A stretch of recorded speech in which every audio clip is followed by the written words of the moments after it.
Hello. Hi, everyone. Happy Wednesday.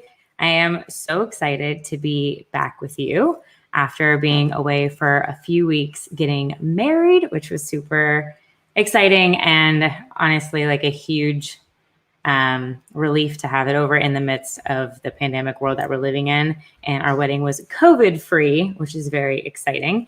I'm going to do a quick sound check and everything on Facebook. We are streaming today from my Facebook group, from my Facebook page, and also from YouTube. So while I am testing that, I would love to know, where are you tuning in from? Yep, I can see it live right now. And let me make sure that we can hear. Let me know, where are you tuning in from? Comment below. Let me know. I'm in Atlanta, Georgia. If you're not familiar, I used to live in Los Angeles. There we go. Sweet. I can hear it and everything. And then I moved to Atlanta in July. So I'd love to know in the comment section, where are you tuning in from? And I would also like to know, what is the role that you play at your nonprofit? Today, we're going to be diving into kind of a mini training session, getting me back into work mode from being out a couple weeks, talking about how to create an engaging holiday giving season social media strategy. So I'm going to dive into a presentation here shortly, but in the comments, I want this to be interactive. I want you to be able to answer some questions and really feel like you're getting something out of this mini training session today. So let me know where you're tuning in from, what your role is at your nonprofit. And as always, if you have questions, drop them below, and I promise I will either answer them throughout or I will get to them at the very end. So again, today's training, I'm going to go ahead and add it in here, is all about 4 steps to create an engaging holiday season giving strategy. So with that said, if you're not as familiar with who I am, and since I just got married, I feel like it was appropriate, of course, to put in a photo from my wedding. We got some sneak peeks from our photographer. She was incredible. So this is my now husband, Daniel. So this is us in South Carolina 2 weeks ago getting married. But if you've listened to me on a webinar, you might know I run Positive Equation, which is a digital consultancy working with nonprofit marketers just like yourselves on really trying to transition even more so into this virtual world that we're all living in and create some really engaging campaigns, partnerships with sponsors, and then also thinking about your virtual events and how to transition into 2021 and rock this current giving season. Originally, I'm from Florida. I've jumped around. I lived in New York City, Los Angeles, and now Atlanta. I've had the unbelievable pleasure of working with some incredible clients that you see here listed. And I've also produced a bunch of virtual events and currently do a lot of teachings through Charity How To. So let's go ahead and get into our presentation. So are you guys aware that there are, is it this way? This way. 9 weeks, 65 days, and just over 1,500 hours left until Christmas. That is the countdown to Christmas. Isn't that insane? I feel like this year has gone by slow in some parts. And then also I can't believe that we're mostly through October at this point, which is kind of crazy. So today, what I want to talk to you about is the current state of giving season, and some 2021 trends that I see happening across from experts in the space. And then briefly, we're going to talk about a 4-week social media fundraising plan that you can take and integrate in today into your strategy for your nonprofit. So with that said, let's go ahead and jump in. So the current state of giving. So I wanted to showcase a couple of stats I've come across recently to kind of give us some context for the presentation today. First off, year over year giving. So across all nonprofit subsectors, there's been an increase in online giving April through June of this year, year over year, 36% year over year compared to the same time period, right, in 2019. So a big chunk of this, I think, had to do with the May kind of Giving Tuesday event that happened. There was a really big push for giving in May. But I think this is really interesting where some organizations are seeing tremendous success with their virtual events, and they're the ones doing a really good job at pivoting with their content, with their messaging, and with their virtual planning. Can they find you?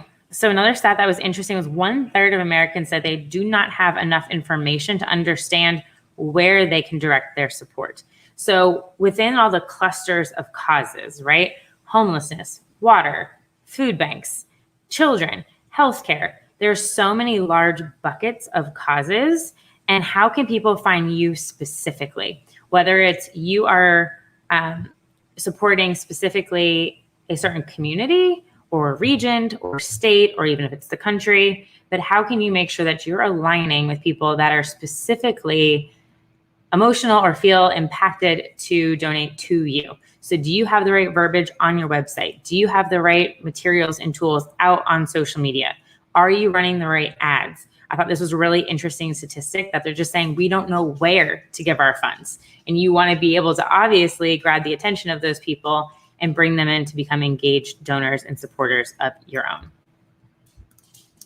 A young donor program. This is so, so, so important. There's going to be this amazing wave of millennials and Gen Z that are going to overtake the percentage of baby boomers that are in this country very soon. Social media, according to the stat rate, spurs many young Americans to donate. 52% of Gen Z and 45% of millennials have donated to a cause this year after hearing about it on social media. I can attest to that because I am one of them. And we often give to multiple organizations, not just a large chunk to one. But even I have signed up to give monthly as a donor, smaller amount. But now you have me engage in your organization for a long-term plan. So putting together a young donor program with smaller donor amounts is crucial. And of course, as some of you might be asking right now, as we're nearly a month out from Giving Tuesday, December 1st, is it worth it? So according, this is from Whole Whale, the August-September search for Giving Tuesday is up 80% year over year. So that's using Google Trends. Now, I think this shows significant interest, obviously, and they predict that there will be an 18% increase, and that 18% in giving year over year equals $94 million of an increase. So last year, I think there was just over 500 million. They're estimating 605 million being donated this year. I think absolutely Giving Tuesday is worth it. I think it's up to you, though, to make it really customized for you. I don't think like Facebook gives their millions, right? And they get given away in like the first 8 seconds of the day. So I would not base your campaign solely on getting matching dollars from Facebook or anybody like that. But I think it's a big day where there's international awareness that today is a day of giving. So I think it's a miss if you're not following that trend and kind of figuring out creative ways to collaborate. Okay. Talking to some giving trends. So I follow Justin Wheeler. I think he's amazing. He's the CEO of Fundraise, and I really like his perspective on giving trends. And he talks about these three main things to think about. Because of what's happened due to COVID-19, event fundraising is not the largest bucket of where giving comes from anymore. So you need to figure out what are your other main fundraising tools that you can pull dollars from. 2, there is a substantially larger interest and focus on creating more fresh and relevant content. So when we weren't able to all be together, that was difficult for a lot of organizations because they're like, well, our work is done when we are with people or out and about doing a service activity. And those experiences weren't always captured on camera with photos and or video content. So I think now it is really, really, really crucial to think about your budgets going into 2021 and making sure any events that you have and finding creative ways from previous content to be able to tell a really emotional and impactful story to your current donors and potential donors. And then number 3, I love this one. He talks about goodbye silent auctions. It's really important to start thinking about how to innovate on how outside of just that item, how are you going to provide more meaningful and impactful value to your donors? And again, that doesn't have to be like a tchotchke thing, which takes up so much time to reach out and get those silent auction items. I used to do it all the time when I worked for a nonprofit, but I think we're craving more as a community and want to see more impact towards the causes to make sure that you're able to get the work done that you need to. All right. So now we are jumping into, and again, as I'm going along, please let me know where you're tuning in from. If you have any questions as we go along, I'd love to hear directly from you. So this is a kind of guidelines to the next 4 weeks, a giving season social media plan. And I think this is important. And honestly, you can recycle and reuse this plan outside of giving season. But for the next 4 weeks, these are some crucial things to start thinking about. The first one, week number 1, set aside some time to think about specifically short-term business goals for your organization. And then when you're creating your social media plan, what social media KPIs align directly with those business goals so that you understand if your campaign was successful or not. You have information to share with your board of directors and senior level management. And so what do I mean by this? I love this graph that comes from Sprout Social. And if you look all the way on the left-hand side, and I'll make this bigger for a second, there's the buyer's journey. And I reflect on that as being the donor's journey. Same thing. So all the way on the left, you're bringing somebody from awareness all the way down to being an advocate. And then all the way on the right-hand side, you see the business impact. And right next to it is your social KPIs.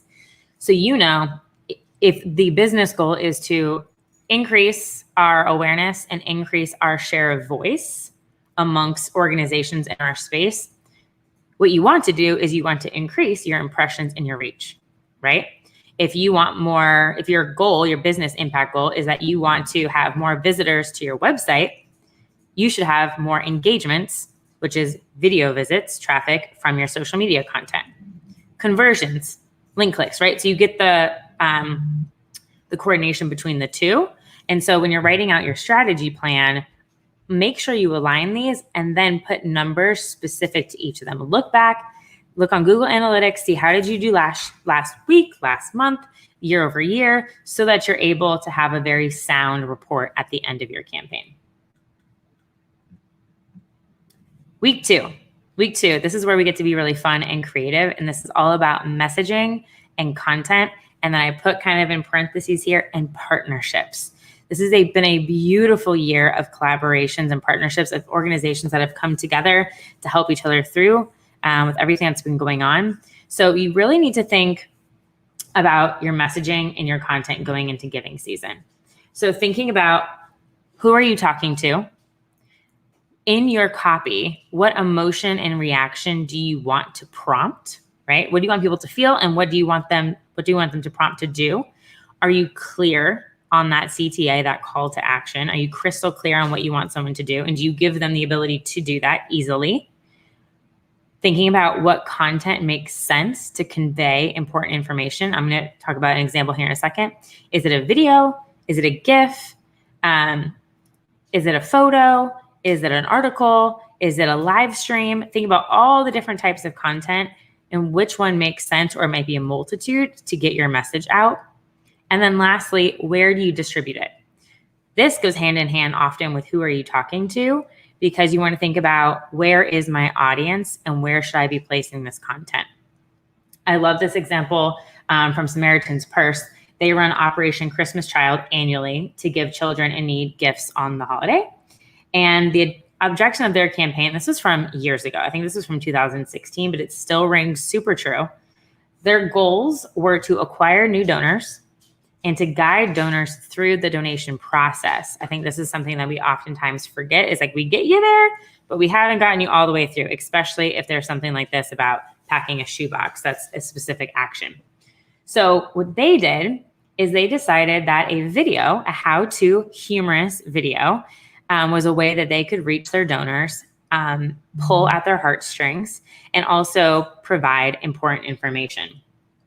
So this video collected a record-breaking 9.1 million shoe boxes from the United States alone. I'm not going to play it on here, but if you have the chance, please Google search for this video. It's hilarious and super cute, and it makes you want to watch the whole way through. And then, of course, they're very clear on their call to action at the end. So I always like to leverage video to also convey critical information in an engaging way. We are 22 times more likely to remember a fact that's wrapped in a story. You want to figure out some way to tell a story that might relate to an experience they had with a family member or a friend, or in their personal life experience that says, oh, I've been through that, or I can understand that, I can feel that. Therefore, I am more inclined to want to be involved and or engage or give to the organization. You want to create that truly emotional bond. Week 3, so social media advertising. A/B testing is something that I bring up all the time because it allows you to test different audiences. It allows you to test your different copy, different content, to be able to test smaller dollar amounts. Maybe it's a $25 ad, 2 of them, so you'd spend $50, one wins, and then you put your bigger sum of money against the one that performed the best. And I like to show an example from Charity Water. So Charity Water targeted a video ad campaign to lookalike audiences, which you can create from your social media channels. You can create a lookalike audience to reach more people. You can create a lookalike audience from your website traffic. So finding similar people to be able to target and expand your reach and awareness. They were looking to increase their monthly donations. So within this ad campaign, they received 5 times the return on their ad spend, which equaled roughly $500,000 in annual recurring revenue. Annual recurring revenue, not just a one-time recurring. This is super important. So they put people into a funnel from this video that would give monthly, which is incredible. And then also the impact from this, right? So they also share that this created about 15,000 people would receive clean water in a year based upon just this specific ad campaign. So I think once you can figure out your key target audiences that you want to reach on social media, boosting it with ad spend can significantly increase your awareness, your engagement, your website traffic, your conversions, everything, as long as you have that first part right. As long as your content, your messaging, and your audiences are right, you'll see success on social media ads. And then week 4, so you create all the content, you do some testing, and then you say what's working. You look back at your analytics and your insights. They are free on all the social platforms. They all have insights available to you if you do not have a third-party tool. And you look back and you see what's working, which content worked really well. Maybe you tested 2 different images with the same copy, which image performed better.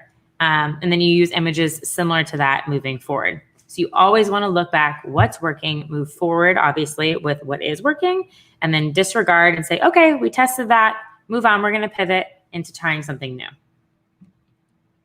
So with that said, this was a very quick teaching synopsis to give you some ideas on how to spend the next 4 weeks building out your own plan.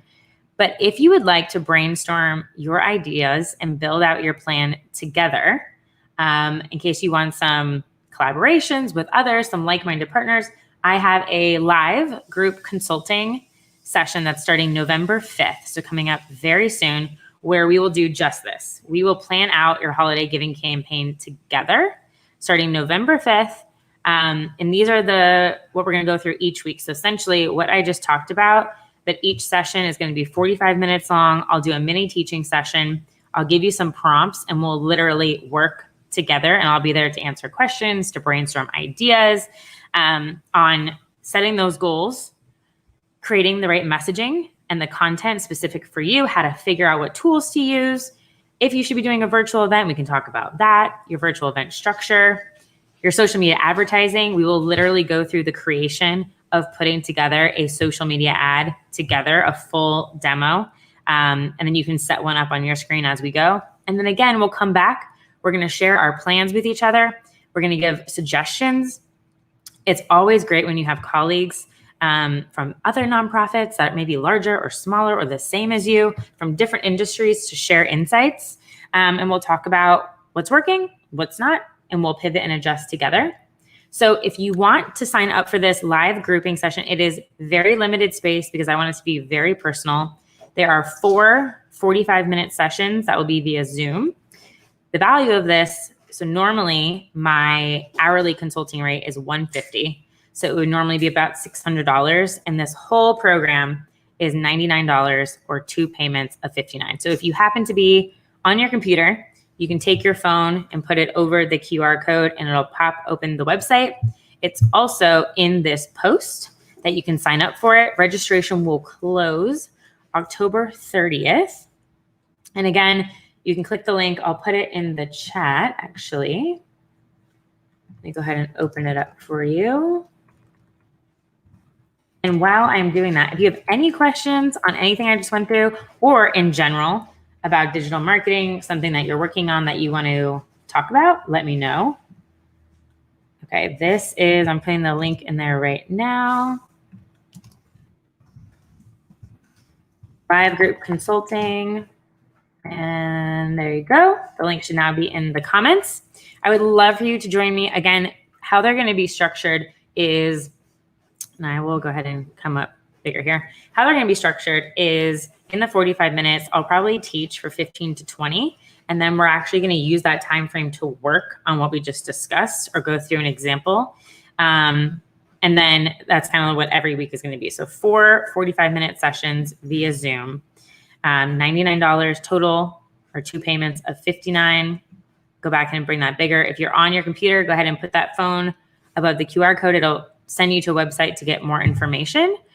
And I'm really excited about this. I've never done this before. I've never opened up kind of a live group planning session, but it's something that I've been hearing from all of you that you really want some more kind of like one-on-one time, but I get it. $150 as an hourly rate can be pricey. So $99 for all 4 sessions.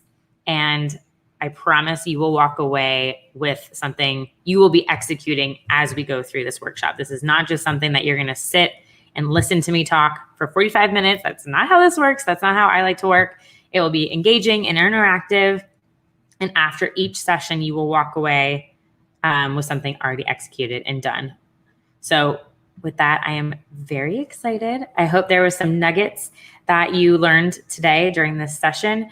If you want this presentation, it will be saved on all the channels so you can go back and rewatch. If you want the specific PDF of the presentation, shoot me a note in the comments and I'd be happy to email it over to you.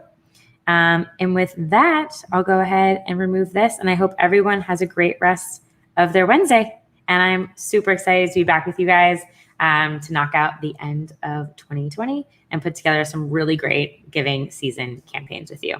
Have a good one.